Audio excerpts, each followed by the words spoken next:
Ay.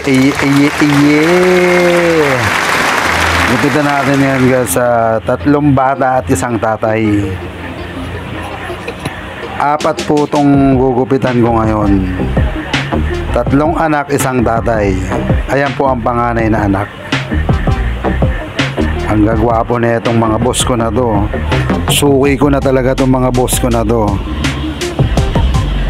At yung isa guys, magba-birthday.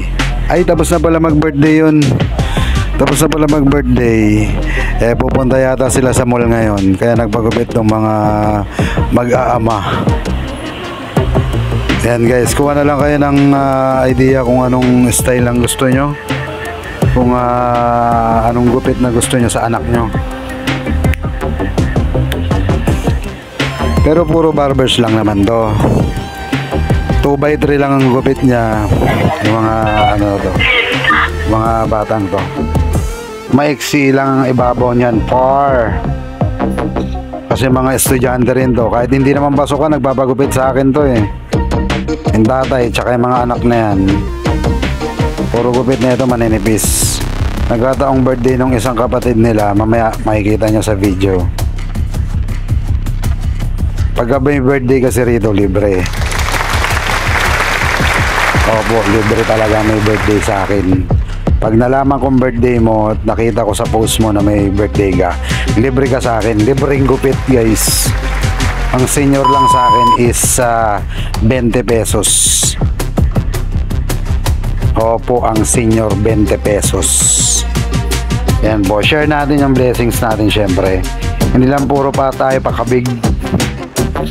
Puro pakabig ang tira natin. Kailangan bigyan din natin sila ng freebies. Once a year lang naman mag-birthday yan mga yan. Ayan po yung may birthday.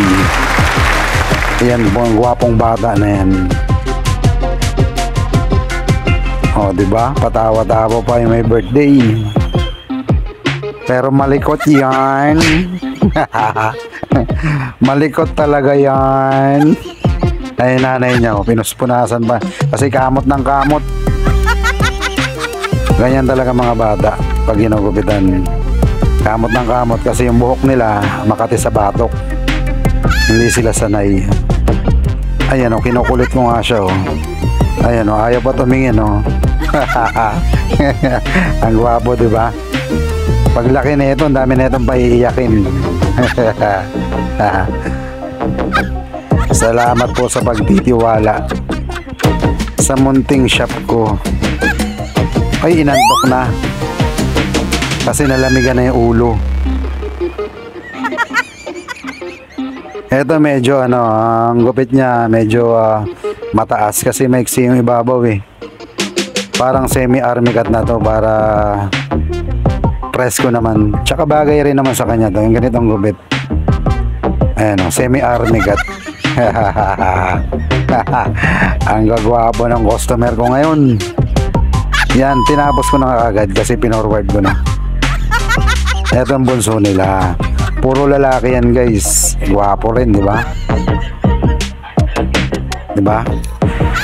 Ang bata pag ginugupitan kailangan matyaga ka dyan, hindi yung hindi yung mabilisang paggugupit kasi may tendency na maipit ng razor yung ulo niyan, yung balat niyan.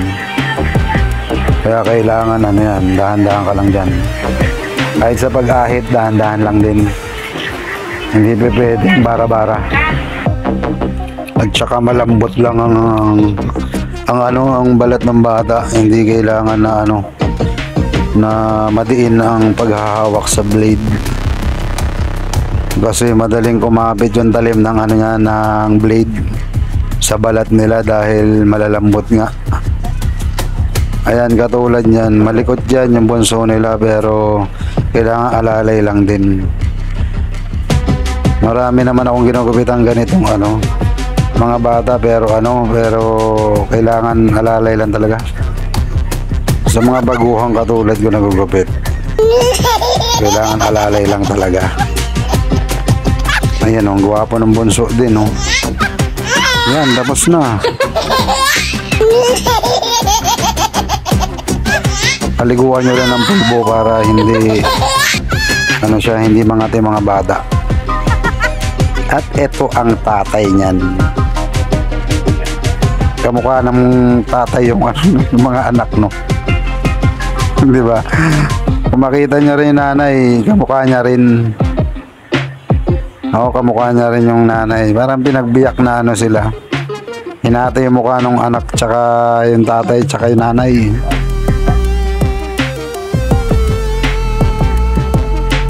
Ano lang din ang gupit ng tatay na ito, clean cut lang din. Trim lang din ang ibabaw.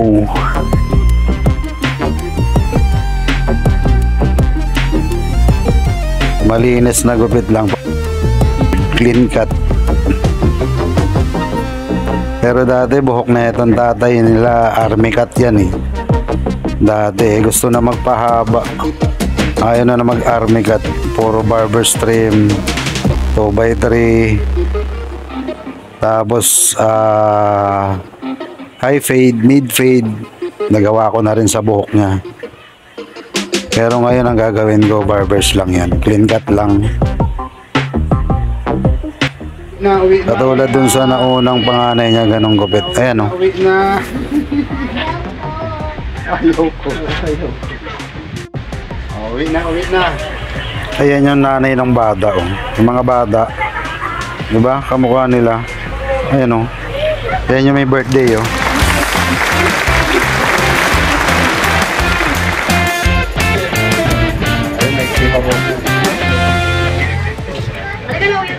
Tatlo lang ha. Birthday ko na yan o. Pag-birthday ko na rin o. Yan o. Kasi pag birthday dito, libre na. Bata matanda. Diba? Diba? Diba? Uy. Uy, diba? Libre birthday rito.